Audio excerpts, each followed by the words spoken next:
Hey there, welcome to another episode of the Coffee Solo audio program. It's 9:30 p.m. Pacific Standard Time in the Greater Vegas area on Friday, November 28, 2025. Making this episode 2025 11/28/01. I don't think there'll be a 02 today. I was really tempted to get two episodes today, one in the morning, early morning, but it's family day here in Vegas, so why stress about it? I do not even have a title for today's episode, so I'll come up with one after. I don't have summary. I just have a couple of outline items. The links are, as usual, a link to this program gets published first, initially at ko-fi.com, ko-fi.com/Dan Hugo/posts. I kind of like the name, even though I don't really use ko-fi.com so much. I should use it more, I guess, because it's there. I've had a ko-fi.com account and my buymeacoffee.com profile, Dan Hugo, there for years. So they're there. So this program is first available, ko-fi.com/Dan Hugo/posts. So that's ko-fi. And then the homepage for Coffee Solo is my own homepage, danhugo.com. I need to beautify it. I need to split out the two programs so that they each have their own URLs within my website. But neither Coffee Solo nor Buy Me an Update were sort of planned as their own specific sort of brand or...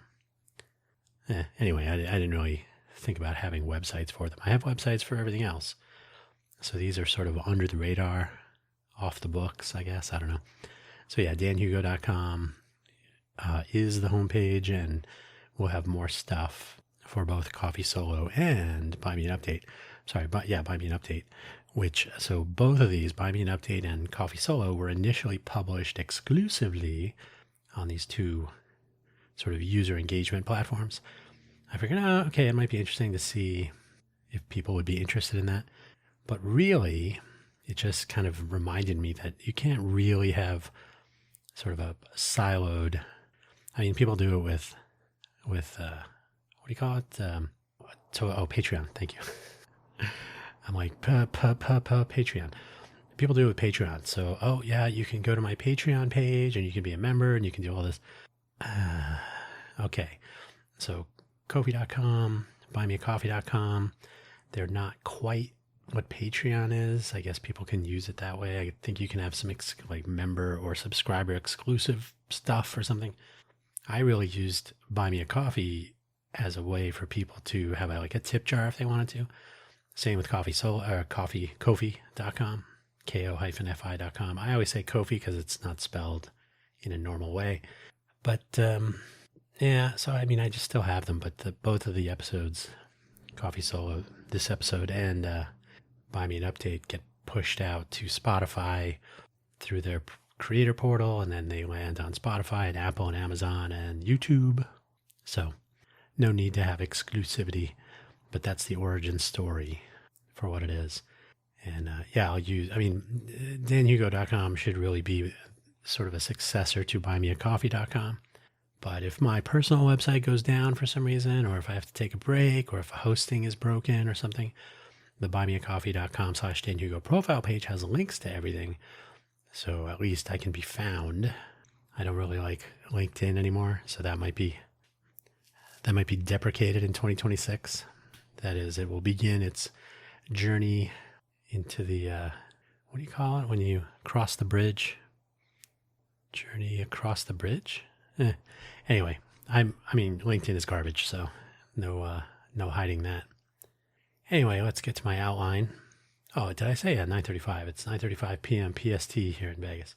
So, first of all, I think since Wednesday when there was the very unfortunate murder, unfortunately also they call it in the news, they call it a tragedy.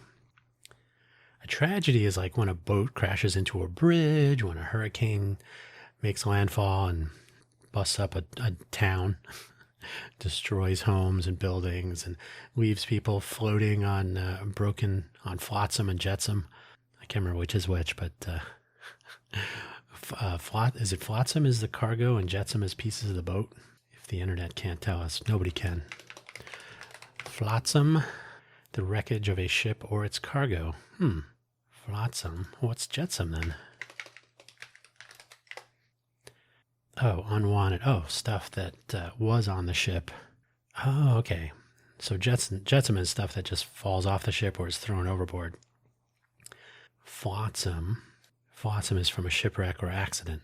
Okay, now I know.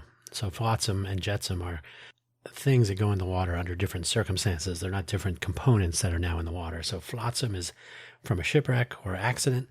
And jetsam is stuff that's deliberately thrown into the water. So there we go. So probably flotsam after a hurricane or something.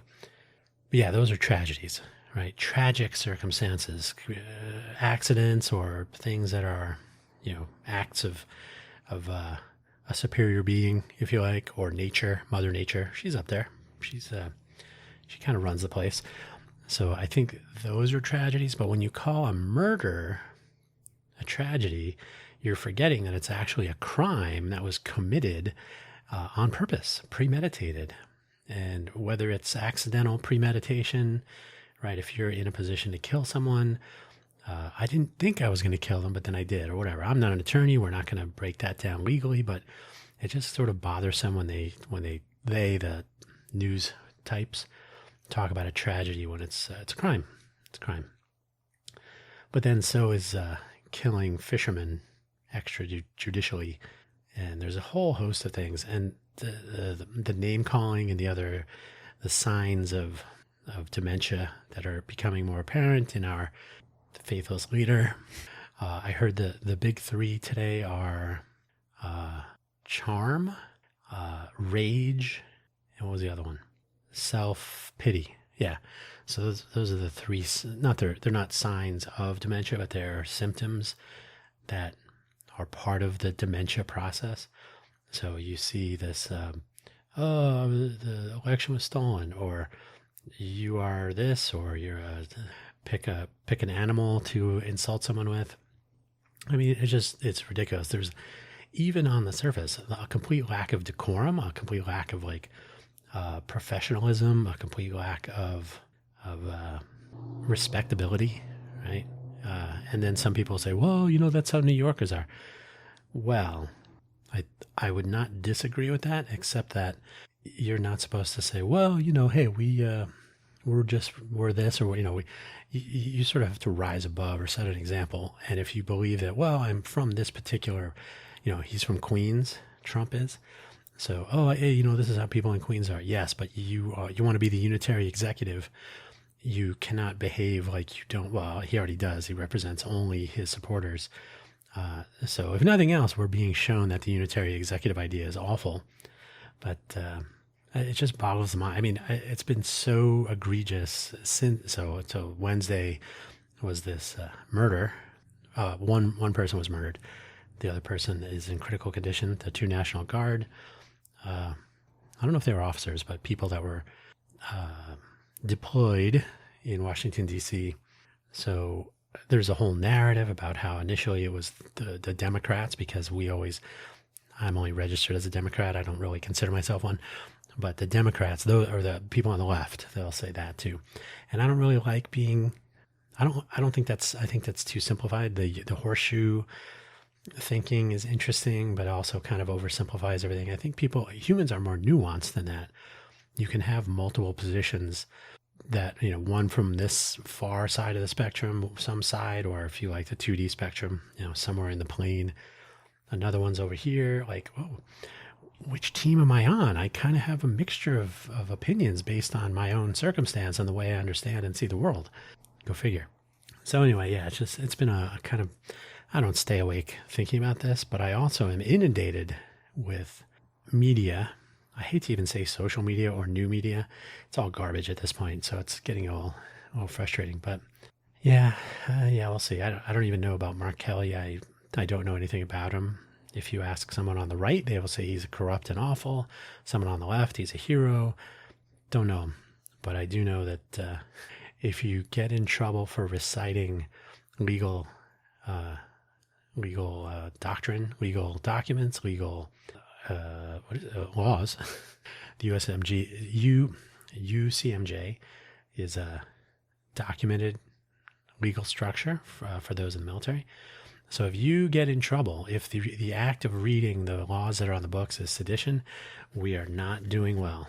So anyway, I just wanted to say that somewhere. You can't really post anything like this in a usable or useful way on the X or blue sky parts of the internet. That's just not worth it. You can't make a snarky comment because then you either get yeah, totally, or you get fake likes. Like people don't care. They just like, oh yes, this resonates with me. I'm going to like it. I don't care what else you say. Or you'll get hatred if it's on the other platform or whatever. Who knows? Who cares?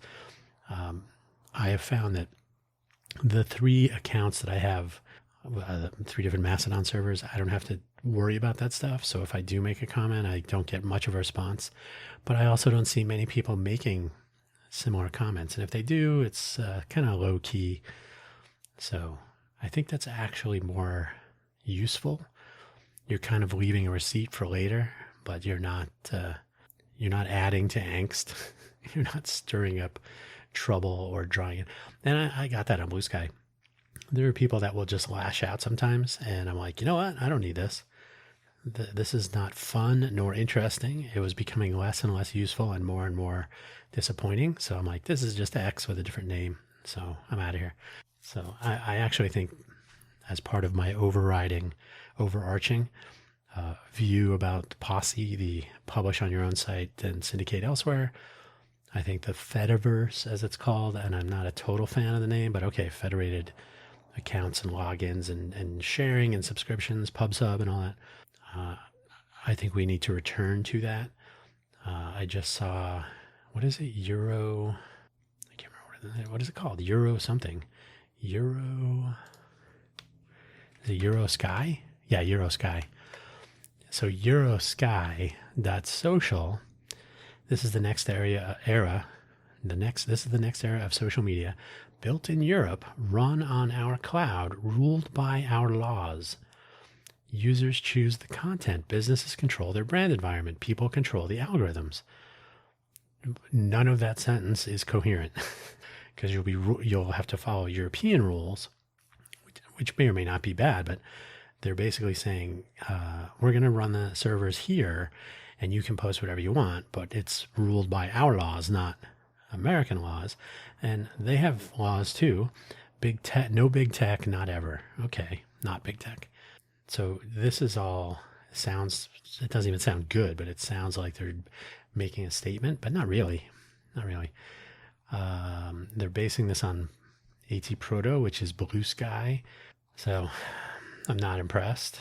And they're part of the, what's it called? I can't remember the name. It's part of the Free Hour something. What is it called? I'm totally spacing on the name here. What is it called? Free Hour content? Free Hour stuff? The thing that Mark Cuban is invested in? I can't remember what it's called. Free Hour Feeds? Free Hour Feeds? Is that it? That's not it. Free Hour Feeds. Wasn't that what it was called? Oh, yeah. A campaign to support open, people-powered social media. So Free Hour Feeds has jumped in on AT Proto. AT Proto is backed by Crypto Bros and Mark Cuban. And so you're like, you're kind of already starting down the wrong path, in my opinion. So I think Activity Streams and Activity Pub and the completely decentralized, scalably decentralized, for the most part, not bug-free, not problem-free, but I think they're interesting steps in a better direction. I think the structured data model is interesting. So Activity Streams and using Activity Pub to interact with subscriptions and followers and all that stuff. So yeah, I think it makes a reasonable starting point or a reasonable basis for doing something like what Eurosky is claiming they want to do. I don't think it'll do well. I think it might work in Europe for people who want a different Why do you have to be on X? Like, why does everybody have to be on Twitter or X? I agree. So it'll be interesting to see what happens there. But anyway, so Vegas is broken. Our government is broken. That's at the federal level. Vegas is broken here in Nevada, in my opinion, for the near term. The desire to diversify the economy in the aftermath of the pandemic lockdowns and the catastrophic impact on the tourism industry, which was not 100%. Everybody believes like, oh, that's it. We're a one industry town. I've been told that explicitly. We're not. Gaming, revenue, and tourism in general. The fun economy, trademark held by UNLV Office of Economic Development in February of 2025, granted. The fun economy is a substantial element, substantial component of the Southern Nevada economy, but so is healthcare, so is manufacturing, up and coming, maybe. What is the other? There's another one. Manufacturing, yeah, but also like call center and fulfillment, so warehousing and order fulfillment, customer service, that kind of stuff. So Amazon, Google, they have resources here. The manufacturing so far, there's like lithium ion battery manufacturing and some other stuff. There are small wins, hundreds of jobs. Hundreds of jobs are good. I'm not complaining. Nobody's building a 10,000 person job site or something, a mega factory. I am concerned that they want to really, really lean into automation. There are already two. I think it's the California and is it the Plaza? I think there's two casinos downtown, so within Las Vegas, that are moving away from human dealers on the floor of the casino. So only slots and automation. So I think, and the California, I don't know if they're still doing it. They were doing like free happy hours, I guess, to encourage people to come down and give it a try, have a couple free drinks and see what you think. I predict that on its own, when you remove the human element, now we can see that people do like slots. So there's nothing wrong with slots and they do their thing and people like that sometimes.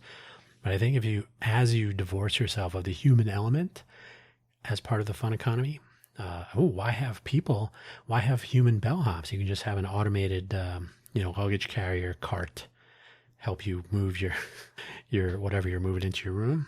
Hopefully it's not an entire weapons cache. That's a different story, but that was last month from 2017. But the notion that the human element can just be factored out for massive cost savings and that people will continue to come here for just to hand over their money, I think that's part of the problem. I think that's part of why there's a soft summer, is that there's been a complete disconnect between the core audience of the greater Vegas area and the elite audience, the big money spenders, the big whales. So, we only have to cater to the people that are going to drop, hundreds of thousands of dollars on a Formula One weekend pass, right? So you'll hear people lamenting now. There'll be articles written, as they have been. It used to be you could go to Vegas for the weekend and go to a buffet and get lobster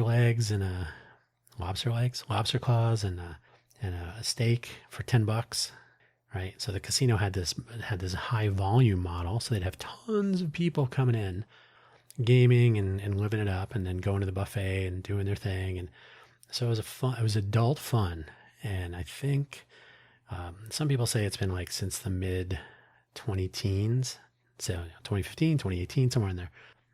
The casino model has been like, do we want to cater to all these people dropping dollars at a time, or do we want to focus on people dropping thousands of dollars at a time? So you go for the higher end customer. You want to be the Beamer. You're tired of being the Volkswagen. Does that make sense? No, you want to be the Porsche if you want to go with the same lineage. Let's go for the Porsche. Let's screw the VW people. And I think that's been not a good, it hasn't been a good outcome. So, but Formula One race was last weekend, the 20th. Is that correct? It was the Saturday. Am I getting that correct? 22nd. Oh, it was the 20th or the 22nd. Yeah. So Thursday, it started on the 20th, was like qualifying and stuff. And so Saturday, the 22nd, the race was run. The rain had just let up, so the track was moist, but not too bad. I didn't hear about anybody cracking up, but there were some disqualifications and whatnot. I don't know what the turnout was. I'm sure the news will report that it was amazing, that everybody who wanted to make money made money. They won't really harp on the smaller businesses that had to close down so they wouldn't lose as much money, because the Formula One concept really changes the landscape for foot traffic and moving around and who wants to come here. I saw some sort of commentary in an article. I don't remember if it was like a news article or a Formula One article, like what the platform focus was. But, Formula One turnout helps with the otherwise soft summer, something like that.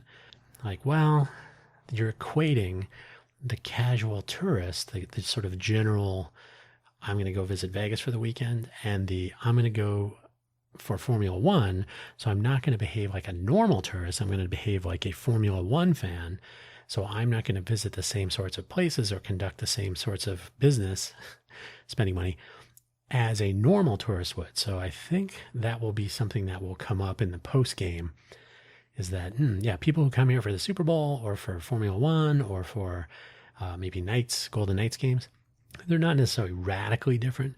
But if you looked at, back in the old days when there was Comdex, when I was coming to Vegas for that, Comdex or CES or NAB or the EDC, Electric Daisy Carnival, or different trade shows and different types of events will bring different crowds. So the question is, are those different crowds replacing the crowds that are not coming here? Like, we have 140,000 people coming for CES. I don't know if it'll be 180, which is their usual maximum, the target. We have 140,000 coming here for CES, and I have looked at this over the years, normally that 180,000 replaces, give or take, a couple percent here or there, but 180,000 people that come here for CES, because they know CES will be widely attended. A lot of people are expensing their rooms for their workplace, their employer. Maybe they're working on the show floor, or they're expensing the whole trip. They're in the press. So the room rates go up. So those 180,000 people are here. They displace 180,000 normal visitors. Well, I don't know what that means, but non-CES fans. So if you look at the total visitation week over week, it doesn't really change much. So CES is a big crowd, but they're a big crowd that it skews towards a particular geography, right? They're going to be around the convention center, around the Venetian Expo, formerly the Sands Expo, and a couple of other places, but they're pretty much at the convention center, Venetian Expo. So you've displaced 180,000 people, but the people that are here, they're spending more on their rooms. They may have, going out for dinners, entertaining clients and so on. So that's probably a net win, right? Sure. But if you have Formula One and you're displacing not only the people that are going to come here for the Formula One event, but you're displacing people who don't want to deal with it, so they don't come at all. And I haven't actually looked at the numbers for this year. I'll compare all 3 years and talk about it during the Cafe Genius Impresario's audio program probably. But if people are not coming, so you're displacing more people than are coming for the Formula One race or for Super Bowl. I didn't look at Super Bowl numbers. I know Super Bowl did really well because I think it may or may not have displaced anyone. I think people came for Super Bowl, and we still had a lot of people coming that week. So I say we, like I make anything on that. But for the health, because the economy does skew that way, not only directly, but indirectly, right? Just having a volume of people visiting enables more small businesses to benefit, and more engagement with people from other places. You can develop business if you do that.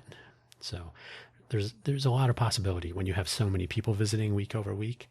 That's what we want to focus on, with Innovate for Vegas Foundation, with a co-creation model, is because you have so many people coming from so many different places, you can essentially expose people to new ideas, new mobile applications, new physical interfaces, new interactions in general, new types of bonuses or what do you call it? Like incentives. There you go.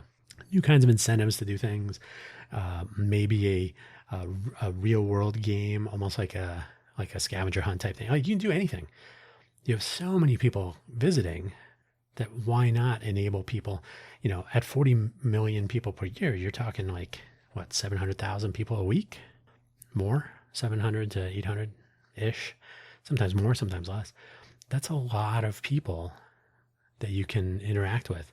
I always say, like, remember when if you were older, maybe, and you hung out in a shopping mall, there would be people walking around with clipboards and they want to take a survey. Like that's the base opportunity. Is there's so many people that you can interact with, try out new products and services, and etc.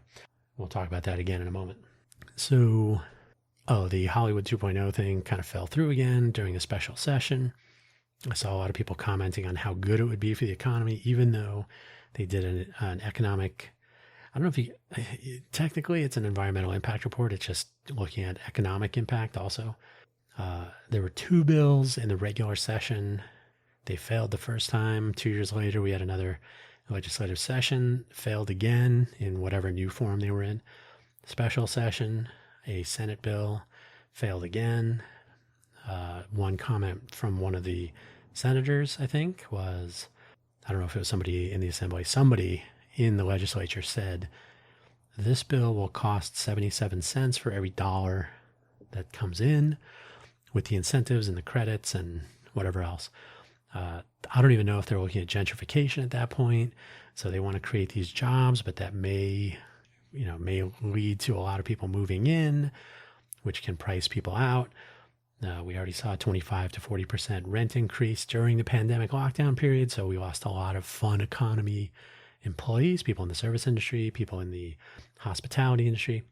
So those overlap, of course. But so the take home is, I think when I say Vegas is broken, I think there's a lot of competing opinions.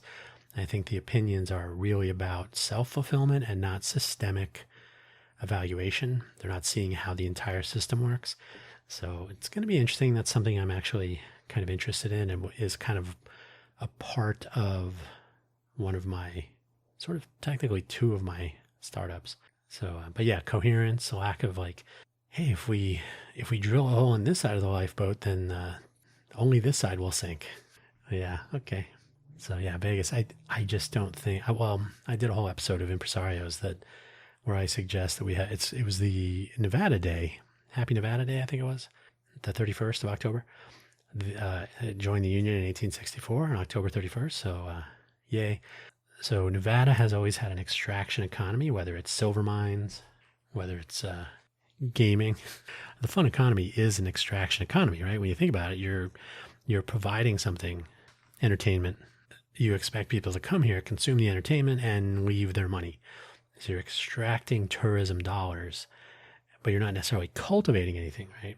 In fact, when you really think about it, the celebrity residences, those are not Vegas locals.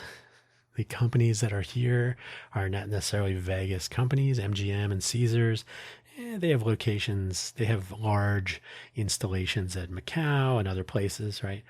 So it's really about extraction, right? So you're not cultivating a very strong entrepreneurial ecosystem through development of entrepreneurs in the education area, right? So our educational infrastructure is not strongly leaning into that.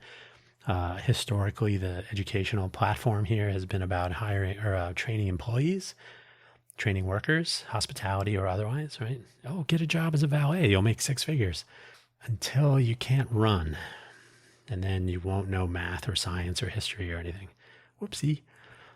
So anyway, I just think there's a complete lack of coherence and cohesion. Cohesion is like the messaging and people kind of being on the same page, just in general, right? So cohesion is what people are reading, what they're hearing, what they're being told. Coherence is the structure and plan and interaction and interoperability and so on.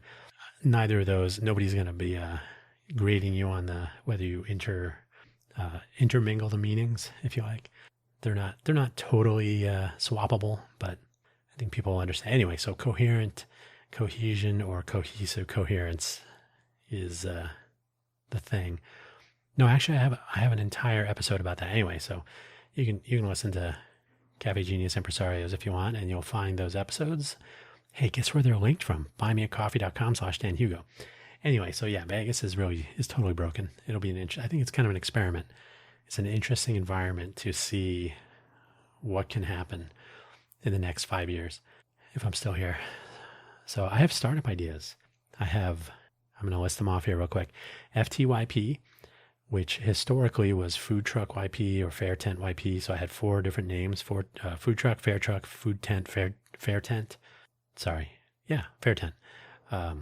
Fair being like things that you want to sell. There have been clothing food trucks here in Vegas. There are obviously tents and booths. You'll find them at farmers markets selling physical objects, artwork, creative items, healing stones, honey, candles. So there's all kinds of stuff that isn't strictly speaking food. Packaged food is actually not quite the same as prepared food. So a mobile kitchen, and a place selling honey in jars, sealed jars, or a place selling confections, candy, or things that are pre-made and wrapped are not exactly the same as a kitchen where they're preparing food on site. So to me, food truck, fair truck, one is preparing food, one is selling whatever they're selling. Now, food trucks that sell food that is pre-prepared and wrapped, packaged, they still seem like a food truck to the casual observer. So that was not the differentiator. But strictly speaking, you can have things, mobile businesses that sell food and drink, or that sell packaged goods or non-prepared on-site items. Anyway, those are finer points. So FTYP was the domain that I got kind of to be the hub. So I got rid of the other domains. I had 4 domains, .coms. I'm like, you know what? I'm just going to keep the ftyp.co domain, and I'll just hang the other stuff off of that. And then FTYP is sort of nondescript. So if people ask, I have a story. The food tent, food truck, whatever, Y-plexus, which is the intersection of customers, mobile vendors, organizers, and venues. So the vendors in the middle, and you have 3 legs. It looks like a Y, right? So the customers, the organizers, and the venues. And so the whole platform was to connect those people for scheduling and getting the word out. And, so promoting a food truck event or a food truck presence for lunchtime at a office park or whatever. So yeah, that's still a thing.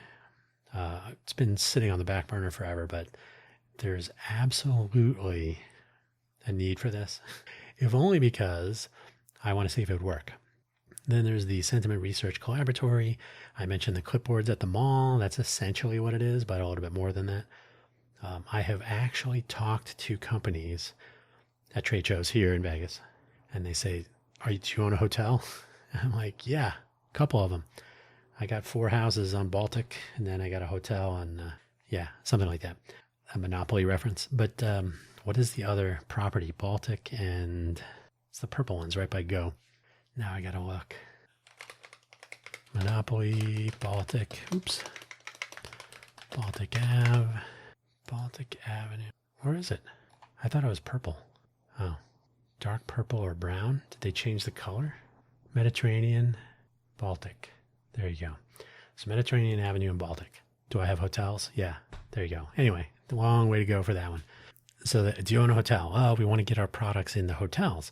So apparently, from what I think is true, I could be wrong, but apparently there's no interface between people who want to try out their products in this pool of 40 million annual visitors, and then the various venues and properties, right? Hey, I want to connect with small restaurants to try out a new thing that will be a part of their customer experience and then get feedback. Well, good luck. Right. So there needs to be a platform here that will enable that. So that's SRC. Still definitely in the planning phases. Can't have is a little sort of like FTYP. It's sort of a passion project, but it's 100% practical. I can't have gluten. I can't have onions. I can't have peanuts, right? So you may have these limitations, dietary restrictions, Maybe you're just a vegetarian. Maybe you cannot eat these things. Maybe you can't have them for moral or ethical or whatever. Don't want to know. Can't have these things. So you basically enable a complete set of services around these limitations, dietary requirements. So resources like, hey, which items at a particular restaurant would fit my dietary restrictions? So rather than saying, here, just start looking for places that have items that don't have onions in them, you should be able to do two things. One, you should be able to be reachable as someone who cannot have onions. So if there are people out there, if there are business owners, restaurant owners, product owners that have products that cater to an onion-free diet or a keto diet or a, what do you call it? Oh, paleo diet, or maybe your Mediterranean diet. So I can't have certain things. So you're not really catering to a Mediterranean diet. You're catering to people who can't have things that are not, I can't have carbohydrates. I can't have fish, because it doesn't really matter if you're on the Mediterranean diet. That's not the responsibility of a small business owner. Oh, you can't have wheat. We have gluten-free pasta. We have gluten-free pizza. We have a completely grain-free. We used roasted Parmesan for crackers. There's all sorts of things where they can say, oh, you can't have this type of thing. We have a variety of substitutes. So that was the whole entire can't have model. And then there's a variety of other business aspects to it.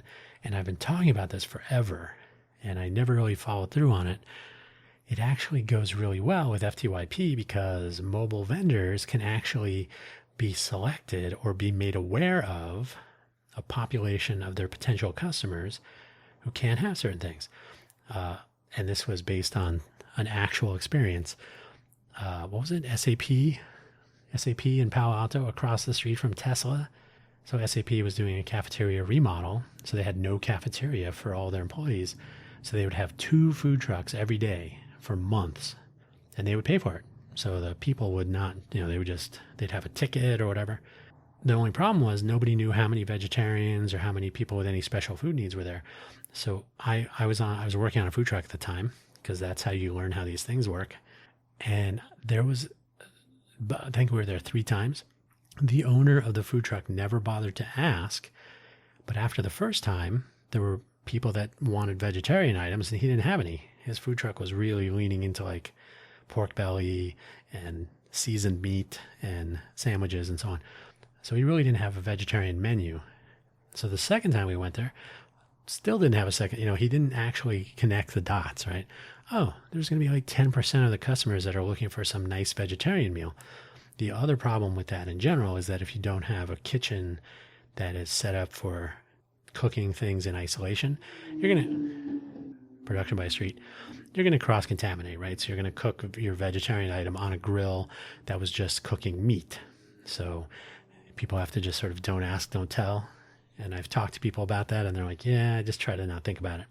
But the take home, if you don't have any data and you don't have an owner of a business that cares, then you have a bunch of people who can't eat lunch. Oh, you have 2 food trucks today. 100% of the food trucks here to replace our cafeteria do not have vegetarian options, or do not have gluten-free is a little bit more tricky. Food trucks have a limited space, a limited, pantry. So that's a tricky one. But just in general, you should know these pieces of data should be available. Anonymized, right? I don't need to know individual names or anything, but I should know. And then of course, if I'm having one of the inspirations was a wedding.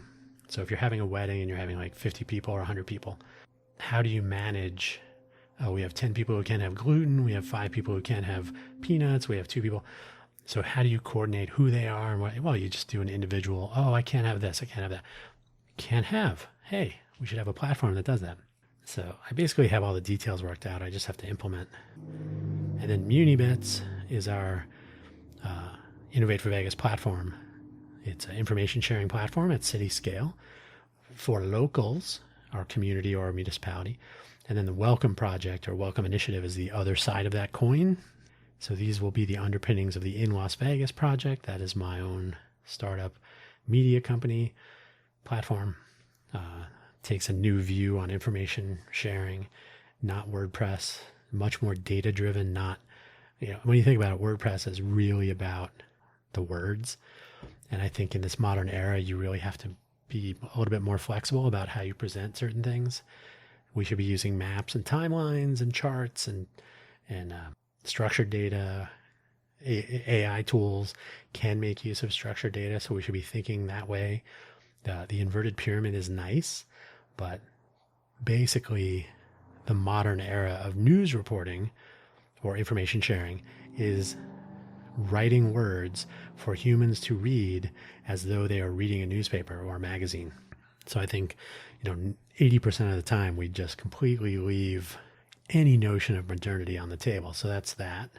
And then, really what I should do, what I should be doing is getting my own websites up and running so that they're nice. They're running, but they look like generic, like, oh, what's this? On the box it says rice, and on the back it says ingredients, see front. That's what my websites look like. So I need to get those sorted. So So I take the L on that. Too many things on the to-do list, some procrastination, mix that in. My certificates expired last week, so I was like, oh, all my sites are showing up as sort of broken. Like, oh, this website doesn't have a valid security certificate. Do you want to proceed? So it makes it sound like, or when you read that, you're like, oh, I don't want to go to this website. But luckily, I think I have like 2 people that go to my website, so not a big deal. Vine, I already mentioned this. My Vine account got closed because I went 30 days without bringing my review total up to their standards, the total number as a percentage of, and I actually kind of got tired of Vine when I had like an argument with their support person because they deleted one of my reviews, and then it said, here, click here to resubmit, and then it said this account is not allowed to review this item. So I was like, what is that? And you're like, oh no, your review is published. And the support infrastructure is not a 2-way messaging scheme. It's a 1-way, post your comment and how would you like us to respond via email? Okay. Even though they have like a Zendesk, recipient address, like email address plus number, key, right? Zendesk issue key. So I replied, got nothing. So I just copied and pasted. Anyway, so after 3 or 4 times lapse around that track, I was like, you know what? I've never had a great experience with Vine support, and now this is really irking me. And I was like, yeah, I don't really need this. I have other things to do. So I kind of set it aside, and then there's an FAQ. This is for anyone who's considering being a Vine reviewer. I'm not the only one who said these things. So you're obligated to review things. So as you have more and more things in your personal backlog, in other words, cardboard boxes piling up all over the place of things that you have to open and try and review, you don't forget that clock is ticking, and you may enter a probationary period and you'll have 30 days to fix any shortcomings, or your account is just closed and they're not telling you, there's like no countdown or anything. So I was like, oh, I wasn't sure because your account is in danger of being closed. They don't link to here's a reminder to the terms, and you have 30 days. They don't really give you any of the particulars. Yeah, that's on you or me, right? But they sure do pay attention to how many things you reviewed, and your review rating. I was excellent. And your percentage of media reviews, how many times you included photos or videos. I was at 34%. So there's a lot of numbers, and they really are very horrible on their end. So I thought I would miss Vine, like, oh, free stuff. And when you read people's opinions of Vine, they all say the same thing, and I'm going to say it here. You initially think, oh, free stuff, but you are obligated to write reviews, and that shouldn't be, if that's all you're doing, then okay, sure, you can make that into a little side gig or a main gig. But after a while, you're like, first of all, this item was crap. I don't even want to deal with it. I didn't, there were a couple of things where I didn't assemble it, or I'm like, this thing is just not worth the time. It's horrible. Throw it in the garbage. Oh, but I still got to write a review about it. So in some cases I did. In a couple of cases, I'm like, oh yeah, I got to get around to that. Well, as soon as you start getting some Vine debt, like you get behind, very easy to fall further behind. So then you're like, oh, but I still have 12 more items shipping. So I stopped. So what was it? Yeah, I stopped ordering things, and then I got my account kind of suspended. And they say you have to bring the number up, otherwise you're in danger of being closed. So you can't order anything. And I'm like, okay. I had enough things that I could write the reviews and submit them to bring me up to code. But I was like, I don't even feel like doing that. I'm really, really put off by all this. So when I saw my account canceled, my initial reaction was like, oh. And then I was like, wait a minute. I don't have to deal with this. I needed a break. Now, here's the thing. They say your account has been closed. You can continue to submit high quality reviews, and there may be an opportunity to rejoin Vine. So I don't know if they're trying to sort of dangle the carrot, like, hey, if you do catch up after the fact, maybe if you're lucky. So now here's the thing. Here's my personal dilemma. I think from what I've read, the items that I've received may have been at a cost to the vendor or the seller or whomever. So from a sort of a personal ethos thing, I've ordered items, I've received them, I didn't pay for them. I am on the hook for the taxable value, and that's another thing is I will get a 1099 at some point, and the value that they assign to these items is, I think, retail value, but that's not really the deal, right? So, okay, so there's a potential tax implication, but I have received these items, and a lot of them are cool. Like a lot of them are things that I've said this before. I would not have purchased this, but I received it for free, and like, oh, this is actually pretty cool. And now I would buy this, so I can impart that information to another potential purchaser through my review, which is why I had an excellent review quality rating. Because I give honest reviews, because I use the products, but that takes time. So anyway, all this whole loop became very frustrating, very tiring. And then the Amazon Vine support infrastructure is such garbage. You think normal Amazon support is bad? Whew. And then here's the piece de resistance. I want you to imagine some occasion in recent memory where you ordered something from Amazon. It was delivered through Amazon, what's it called? Amazon Logistics, right? The Amazon drivers.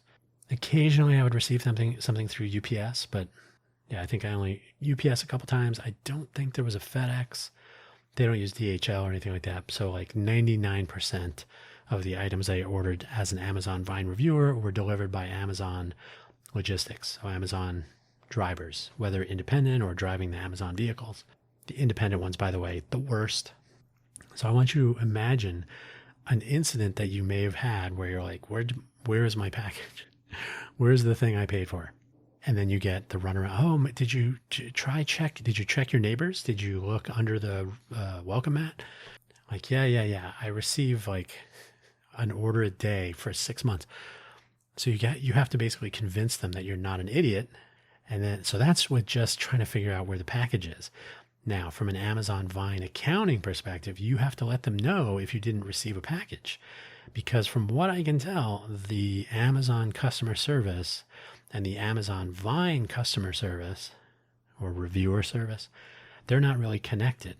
So if I didn't receive a package, there is no refund because I didn't pay anything, but I'll get an automated, like, oh, a refund has been issued. Okay, whatever.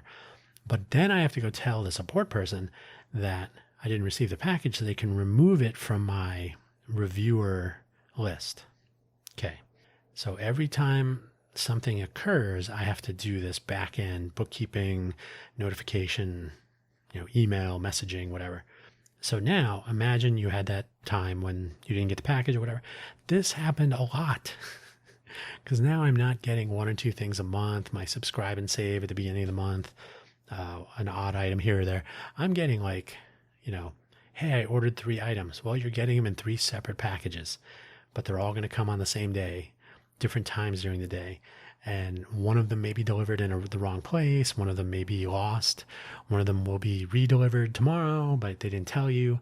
So there's always like the headache factor of trying to deal with like I used to tell people, I was flying a lot for Intel. Like, you get frustrated when your flight is late. I was on 100 airplanes a year. So several of them would be late. That was just built into the deal. So I didn't even think about it. Like, oh, okay, my point. Oh, I got to stay in a hotel overnight. The airline's giving me okay, fine. So you just kind of roll with it. With Amazon deliveries, same thing. You think you're going to get one weird delivery in a year or two, maybe. No, this was like, I'm getting deliveries almost every day. You're going to have problems. And I encountered them a lot. And that was getting to be a bit much. So I thought I would miss it. I just don't. I will probably write reviews for things that I have, especially the things that I have that are pretty cool. That I'm like, hey, I took pictures and I set up, I was ready to submit. So I'm like, I should submit the 5 or 6 that I could just do production by street. But I don't know if you could hear that siren, but yeah, I really have mixed feelings about the whole, hey, you get free stuff. That the word free is doing a lot of work there.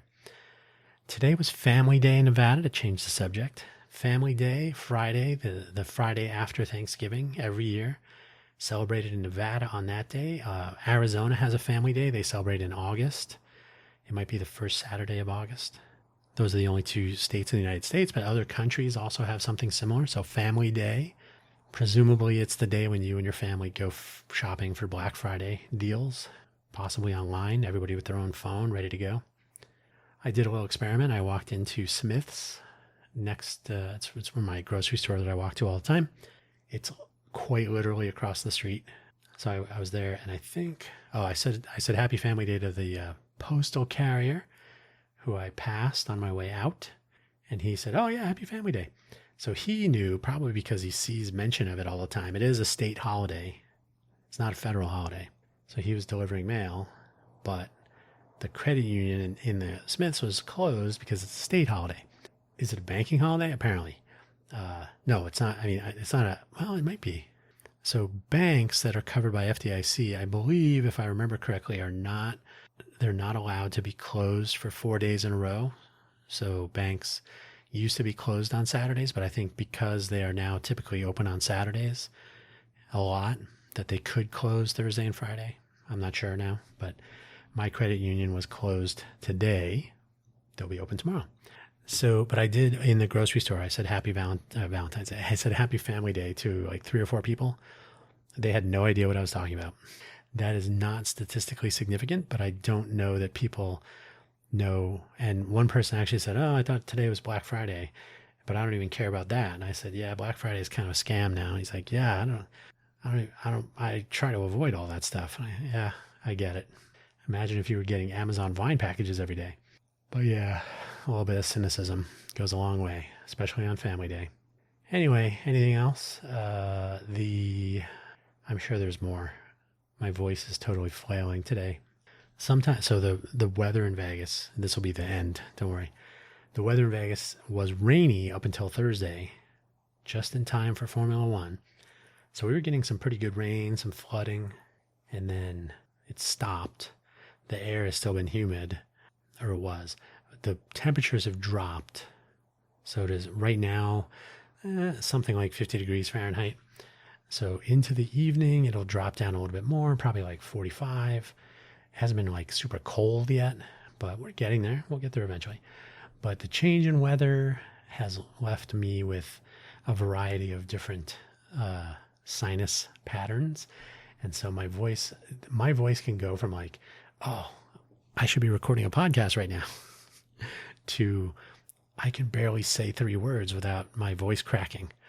So that's been no fun. But one of these days I'll figure it out. I still have my nasal fresh, but I have to be honest, I've not used it in over a month because I'm always trying to see what works and what doesn't. It totally works, but not under certain circumstances, like the humidity thing kind of makes it a little bit different. But it's always an experiment. Every day of life is. So that's where I'm going to leave it for today. Thanks for listening, as always. And yeah, I'm trying to think about how to get Hugo Floss up and running. I want that to be much more of a interaction, video streaming, most likely, part of the Munibits rollout, or rather the In Las Vegas platform rollout. So I want In Las Vegas to be useful for content creators so they can be discovered. And of course, I would like to be discovered along with them. So I've kind of realized that here in Vegas, it's really difficult to get the word out about stuff. It depends entirely on who's following you on some social media platforms, whether it's Instagram or LinkedIn, or, I mean, those are the two. TikTok, probably. I don't think Facebook really matters. I mean, you can find people on those. LinkedIn is very popular here, but only for, not for communication, only for fake likes and comments. And by fake, I mean like, hey, congratulations, that's really awesome. You're like, you don't care. I know you don't care. I don't post anything there, so I don't get that platitude response. But when I see that platitude response, especially with the, I think Hollywood 2.0 would be great. I think I think Bo Bernard, who is the guy who was driving the whole trademark thing, and he's the VP, I think, or whatever the role is for the Office of Economic Development. He's a big fun economy proponent, and good for him. I think that is good to have somebody driving that. But yeah, if we could have Hollywood 2.0 here, that would be a great part of the great part of the fun economy. And you're like, no. Here's the rub. And the Las Vegas Global Economic Alliance, last year for Formula One, had a bunch of big companies on the paddock, right? The exclusive areas to interact with the big spenders, the whales, doing a lot of glad handing, right? Oh, yes, you should definitely relocate or establish a presence here. Look at all the fun your employees could have. And I always wonder, like, you're basically telling them, here's a collection of things that will prevent your employees from wanting to come to work. They'll get in trouble because they're in debt, or they'll be hungover, or they will have spent all their money, and now they're frustrated, or the school system here sucks, right? So there's all these things that don't make sense to promote, but they do that. So very weird. So those are the sorts of comments you see on LinkedIn. Oh, I don't know why we haven't passed that bill. And then, of course, Marky Mark. Did I say this already? Mark Wahlberg was lobbying to get the bill passed 2.5 years ago for the first session. The second session, I think he was not quite as much around, but he was still talking about it. They had this special session. Hey, guess what? Mark Wahlberg and his family moved to Florida. They don't live in Las Vegas anymore. He was talking, oh, Vegas is great. My kids love it. He moved to Florida for a variety of reasons, allegedly, including his daughter wants to ride horses and his son wants to play sports of some sort. But he lives on a $37 million compound in a exclusive area of whatever. So I think he was finding Vegas to be like, So he was interviewed. Oh, I still think the bill will pass. I think Hollywood 2.0 in Vegas is a big thing, because he's an investor in the Summerlin Studio project, which they don't really talk about. So you're like, oh, well, he has an ulterior motive. And they refer to him as Las Vegas resident Mark Wahlberg. And you're like, well, that's not really true. He may be a resident just because, in some capacity, because he does have Wahlburger here, the hamburger restaurant. And he might also be invested in a bar of some sort. But so he has investment in properties or businesses here in the greater Vegas area in Nevada. So is he a resident of some part of Nevada? Maybe. But is his family still here? Can he still say, oh, we love here we moved, but we love it here in Vegas. We live in Florida, but we totally love it here in Vegas. And if we still lived in Vegas, we would totally live in Vegas. So I think there's just so much hand waving. That's why I said Vegas is broken. There's a lot of things. It's a lot of opportunity to make a lot of omelets, but anytime stuff is broken, there's opportunity to get in there and take advantage of that chaos. So that's my modus operandi right now. Did I say the show is going to be ending? I guess we've reached that point because I'm tired of talking. Thank you for listening, though. Hopefully you're not too tired of listening. And that's it. I'll catch you next time, whenever the next time is. Bye-bye.